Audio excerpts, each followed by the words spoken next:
Happy Thursday once again. This is Frank Rock. This is the House of Orange Sports Channel. As always, I've slept on it. I've thought about it. I've analyzed it. This is Tennessee versus Florida State. The next day, Tennessee moves on to the College World Series Finals this weekend. They'll play Texas A&M Saturday night at 7:30 on ESPN, 7:30 Eastern Time.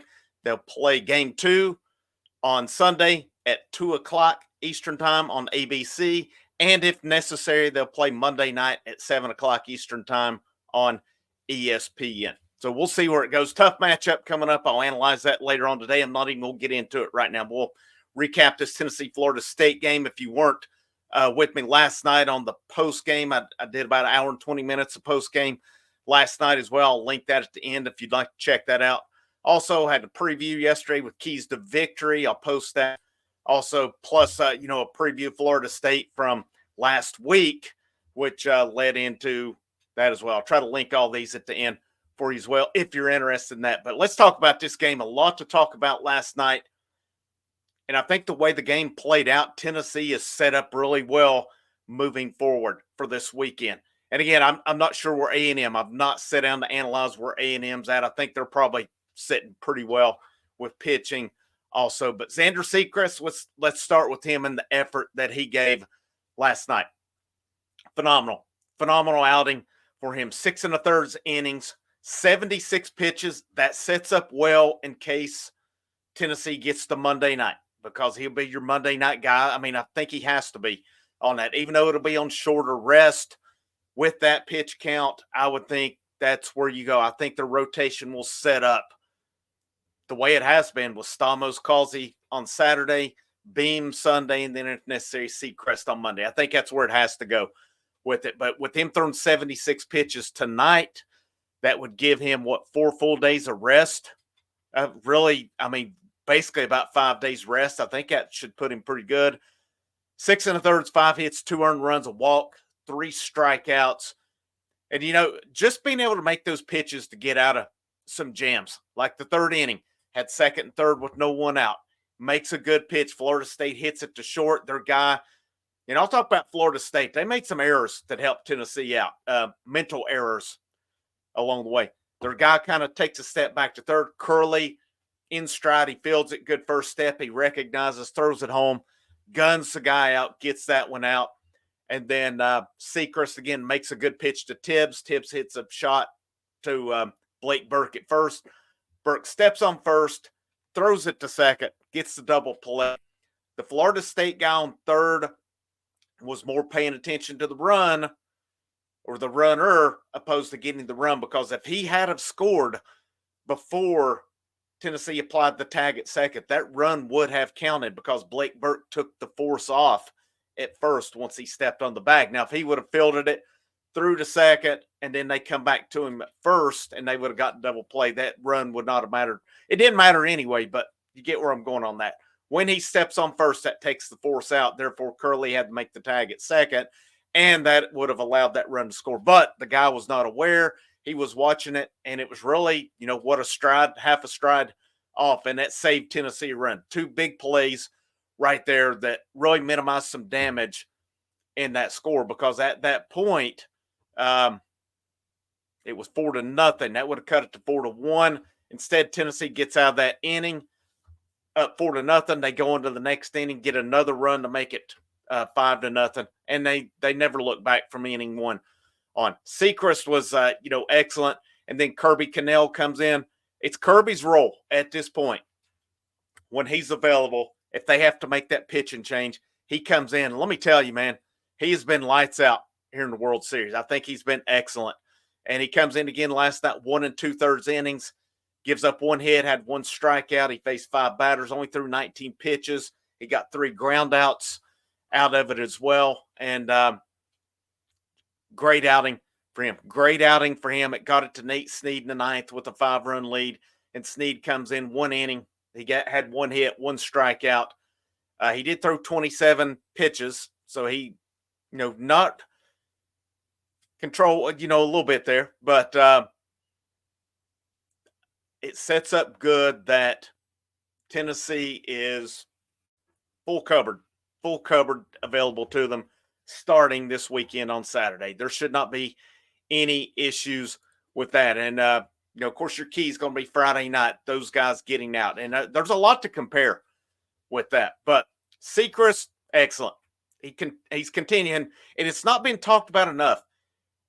His performances in the last month or so, there's been something on the line pretty much every weekend. The South Carolina game at the end of the regular season, that game for him was he's pitching to clinch a share of the SEC title. He's pitching in the SEC tournament to win the SEC tournament. He is, let me think back on that. Was it? I got to think. It was a big outing in the SEC tournament. The regional final, he pitches game 3 of the regional final. The super regionals, he pitches game 3 of the super regionals to get to Omaha. Yesterday, he's pitching to get to the championship series. They've all been his last 5 outings have all had something attached to them to move on to something bigger. And he has stepped up. He has stepped up big time right now. I don't know if there's anybody else you would want with the ball in their hand, although they're not going to alter their rotation at this point. You can't at this point based on where they're at and what's left in the season. But hats off to him. One of my keys yesterday was clean defense. Tennessee did have they got some breaks. Christian Moore made an error at second. He booted the ball. I thought that should have been fielded easily. And then he tried to recover. He threw it away. Fortunately, it bounced off. It ricocheted back to Burke. He was able to gun the guy at second. Curley, I thought that was a tough error on him in the first. He had a good step on it, as Tony Vitello said. And it was just, I thought everything was good. He was coming up. It just come out of his glove. That was a tough play. It was a slower hit ball. And I thought he played it about as good as he could have to have a play, and it just didn't work out. I thought Curley last 2 games at short much better. I thought he's been making the plays. And, maybe I'm wrong on some of it, that where I've said I've got to see more plays. I felt he's been in more position these last couple of games. Maybe that's just, coincidental. All of it is as well. And then the offense last time, they got out of the gates.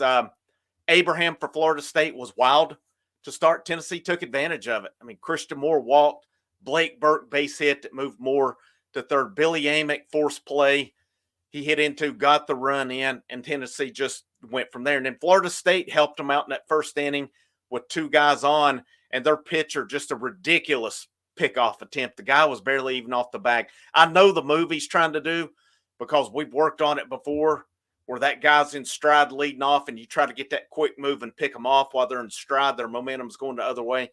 But it was not a good throw, and their first baseman did not do a good enough job blocking that. It was a half-ass attempt that he gave at it, and it got by him. Tennessee got a run that made it 3-0. Florida State, that game probably should have been closer, to be honest with you, because Florida State really cost themselves some opportunities. That could have been a much tighter game in the ninth, but, Tennessee had breaks go their way. Let's not make any mistake about it. I don't think they played a perfect game, but you know what? They took care of business. That's all that mattered. That score said 7-2 Tennessee. They took care of business, and they're moving on to this weekend. It's got to be a team. You're facing an A&M team. They've not been beat in this NCAA tournament. It'll be a tall task. They're playing good baseball. They have some injuries. So how will that impact them? It didn't impact them, this weekend as they, their side of the bracket, they beat Kentucky. They beat Kentucky, Florida, and they beat Florida twice and beat Kentucky. So, we'll see where it is. I'll analyze that later on today, get something out, breaking that series down, breaking A&M down, what we should expect from them. But, just another great effort from this team. And it's a team to me that feels like they're ready to bring home a championship this weekend. It's a team to me that feels like they're all business. They have the right approach. They're happy. They're moving on, but they know that things are not done. And I'm sure A&M's similar with that as well. I like where this Tennessee team's at. I like how they're set up for this weekend. And, we'll see where they go from here. I like their chances in it against what will be their toughest team they faced in this College World Series. Though, let's make no mistake about it. That is your next day. My name's Frank Rock. This is the House of Orange Sports Channel. Just released the video a little bit ago. Tennessee got a commitment from Nick Moore of Jefferson County High School for football and interior offensive lineman. Talked about that a little bit. Later on today, again, I'll put out a preview of Texas A&M. I'm not sure if it'll be later this afternoon, maybe even tonight on that. But I'll definitely have something before the day's out for that. But make sure you you share out the content. That's the biggest way to help grow this thing is to share out that content. And if you have not already, I hope you'll hit that subscribe button as well. As this thing's still continuing to progress, evolve, and I hope we get some more things put in here as we move forward. Have a great rest of your day, guys. And last but most certainly not least, go Vols.